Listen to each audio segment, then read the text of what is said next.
Hello YouTube, this is Steven again with Popo Aztec. Um, I just went ahead and got my issue resolved for my 2002 Mitsubishi Lancer.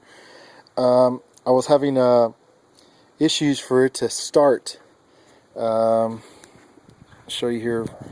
I don't know if you can see it that well. It's kind of sunny day here in San Antonio, so this is what my car looks like, the inside of it. Anyhow, so I went ahead and changed out the mass airflow sensor, which is here. I had to replace this one. Yes, I could have purchased a new one, but I did not purchase a new one. I went ahead and got it off a 2002 Lancer that was, there's a kind of little salvage yard pretty close to our house. So I went there and got it for probably a third of what it would cost for a brand new one, which was fine. Just went ahead and cleaned it. I used this here, the mass airflow sensor cleaner. I went ahead and used that to clean it, and then I went ahead and installed it. So what I had to do was take off this little bolt here. This little bolt here, and I had to take this one off here. Take this ductwork off. This is already something I've already done. So inside here, the throttle, I went ahead and used a spray, a starting fluid spray, and this is the starting fluid spray that I used. I think it was like almost $3 at AutoZone, which is real close to my house as well. And went ahead and sprayed it in there. I got that advice from a fellow YouTuber, and it actually wanted to start, and it actually did start, but then it died right away.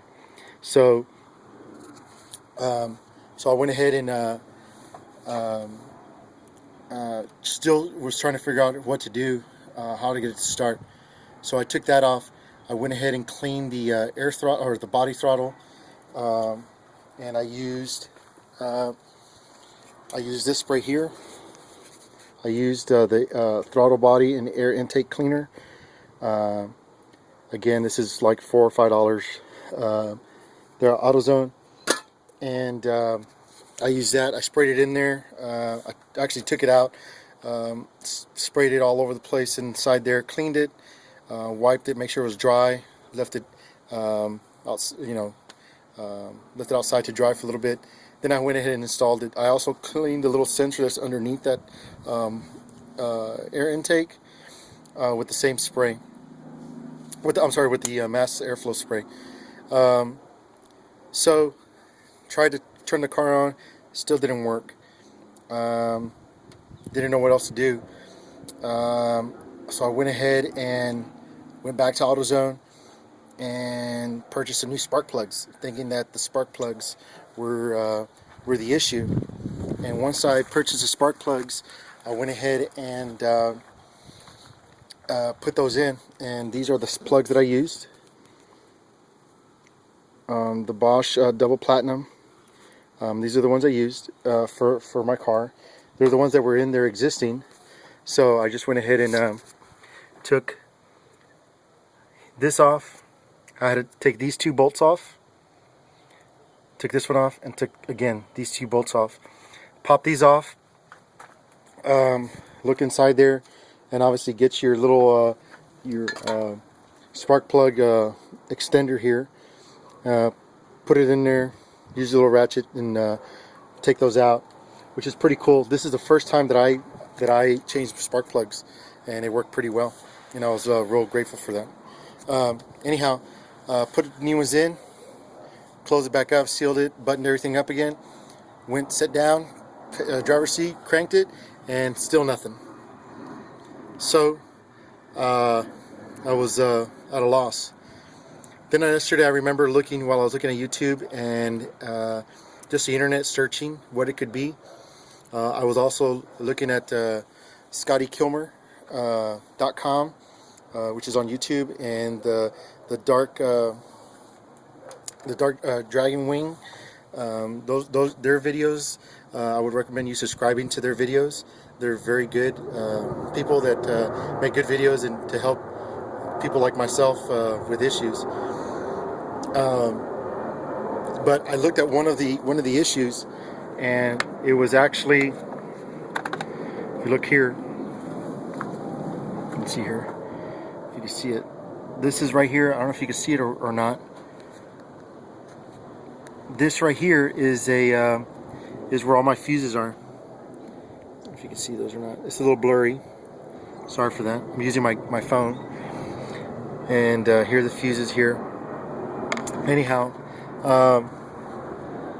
this is what was the issue all along. And I don't know if you can see it that well. And I'm sorry that I can't really focus that darn well with the phone. But this fuse here, it's not that good.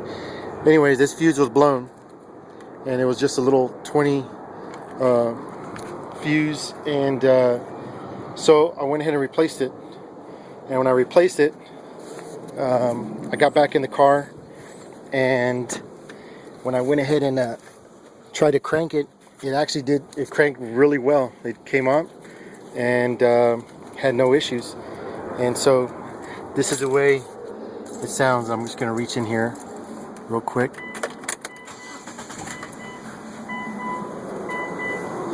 And that's the car. I mean, it's on,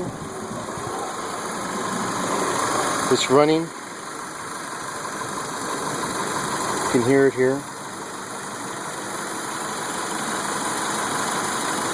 So pretty much, just to recap what I did in backwards order, I guess, I went ahead and replaced the fuse, which was, I'm not saying was the issue altogether, but it was the last thing I did that worked. So I guess it was the straw in this case to actually fix everything. But again, it could have been the air intake, it could have been the mass airflow, could have been the spark plugs, it could have been all of that together. But I went ahead and changed the fuses. Then I went ahead and did the spark plugs. Again, those two bolts there. Take the plug out. The two bolts here, take the plug out, put them back in. I went ahead and cleaned the air intake, throttle body, also the sensor that's down there. Here's the throttle body, the sensor is down there. You can't see the tube, it blends in too well. Took that tube out, put a new mass airflow in there, and all of that together, car's working great. When I did turn it on though, all this white smoke did come out of the back of the exhaust. And if I walk back here, real quick. If I walk back here, I don't know if you can see it. This is the exhaust here. And there's no fumes coming out, no smoke. But when I did first crank it up, I'm talking about this whole area of the driveway was full of smoke, like if I was burning some pallets or something. But that went away within about 5 minutes, and the car actually sounds really good, like it did when I first bought it. It's a great car. It has 152,000 miles on it, which is great. I've had it since it had 8 miles. Anyhow, the car is working great. The next project for me is to change the oil gasket here, to change the sensors right here,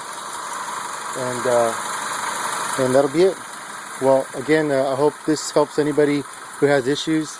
Those are some things that you can do if you're having a idle. If your car turns on and you're starting to stutter and then wanting to die, then you might want to, again, obviously try to put up a code reader to see what it tells you. It might be, your oxygen sensors, might be your mass airflow, all these types of different things. These cans that I was showing you, again, if you can say average cost me about $4 each. So let's say about $15 or less for the cans of spray. Spark plugs, I think they were about $6 a piece.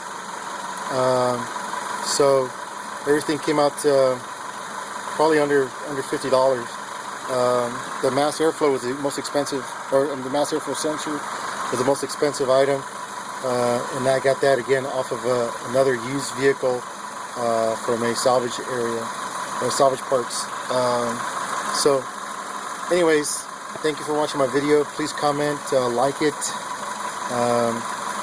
Please send me any feedback if you have other questions, and if I can help you, I would be more than happy to, just like other YouTubers have helped me. Okay, thank you very much. Have a good day.